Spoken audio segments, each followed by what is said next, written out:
Alright, here's what we're going to be looking at, a very common problem with players who use a somewhat of an Eastern forehand grip and how limiting it is. So we're going to play this through here. We're going to look for a couple key points that identify this. One is, as the player is getting ready for the serve, we're going to see the racket being faced down right here, point right there. You're going to see this position.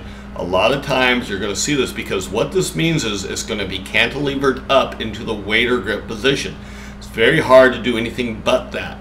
Because of this position right here, a player simply cannot bring the racket in the proper position relative to the backswing. Now, as we play this through, watch what happens here. The racket's going to simply cantilever straight back into the waiter grip position, right about there.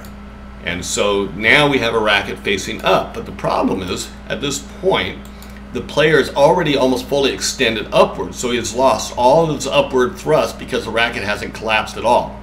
In fact, if we draw a line about below the racket point, you're going to see the racket not get much below this point. The racket should, let's draw a line below his waist here for a minute.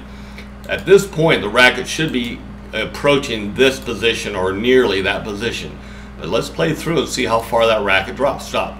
So now, let's go back a little bit if we can.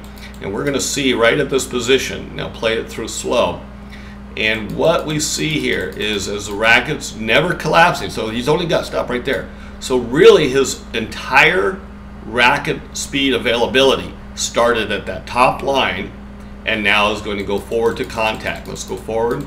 So there's about the maximum racket speed back or distance back, and now we're coming to contact.